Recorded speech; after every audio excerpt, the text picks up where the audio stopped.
Kisah Nabi Adam, manusia pertama yang diciptakan Allah. Nabi Adam merupakan manusia pertama yang diciptakan Allah. Nabi Adam diciptakan untuk menjadi khalifah atau pemimpin di muka bumi.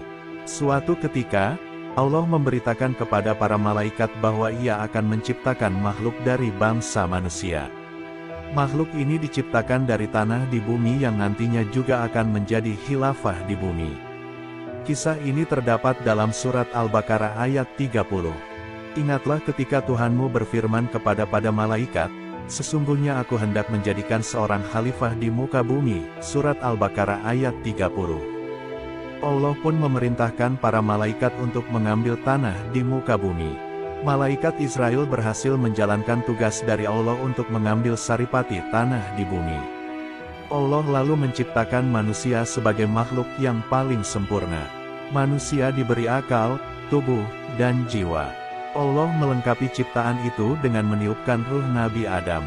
Saat ruh di mulut, Nabi Adam bersin sambil mengucapkan, "Alhamdulillah, segala puji bagi Allah." Itulah ucapan pertama dari seorang Adam, manusia pertama di surga. Allah menyambut ucapan Nabi Adam dengan menjawab, "Yarhamukallah, rahmat Allah atasmu." Allah melengkapi Nabi Adam dengan ilmu pengetahuan. Para malaikat pun diminta untuk bersujud sebagai bentuk penghormatan pada Nabi Adam. Saat semua malaikat bersujud, ada makhluk berupa iblis dari bangsa jin yang menolak untuk bersujud. Iblis menolak untuk bersujud karena merasa lebih baik dari manusia karena diciptakan dari api. Mendengar jawaban itu, Allah lalu mengutuk iblis dan mengusir mereka dari surga. Nabi Adam pun berdiam dan hidup di surga selama beberapa waktu. Suatu ketika Adam merasa kesepian dan Allah pun menciptakan Hawa untuk menemaninya. Nabi Adam pun menikahi Hawa dan mengizinkan mereka berdua tinggal di surga dengan syarat tidak mendekati pohon khuldi. Bertahun-tahun Nabi Adam dan Hawa mematuhi aturan itu hingga setan perlahan terus mencoba merayu mereka dengan tipu daya. Tipu daya berhasil, Nabi Adam lalu memetik buah pohon tersebut dan memakannya bersama Hawa.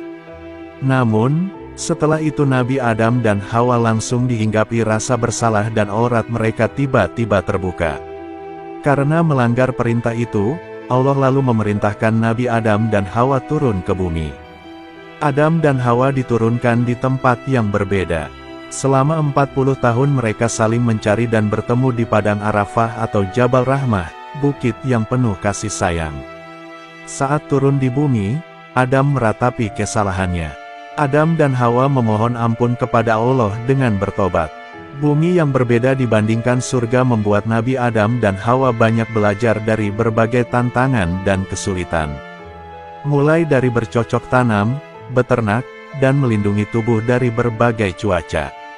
Nabi Adam dan Hawa juga membangun keluarga di bumi dengan melahirkan hingga 40 anak.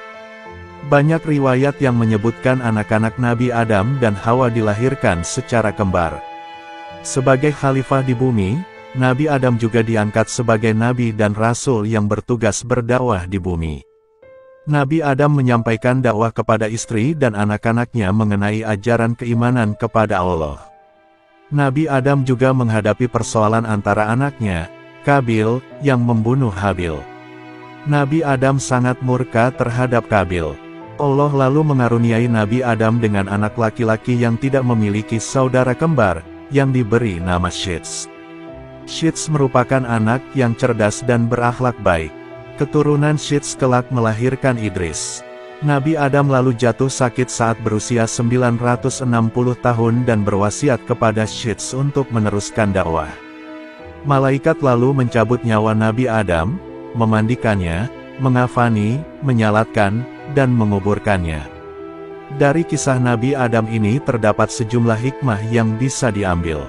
Sebagai manusia, sudah selayaknya kita memahami bahwa iblis adalah musuh yang akan terus menggoda hingga membuat manusia sesat. Tugas manusia adalah melawan godaan setan dan beribadah kepada Allah.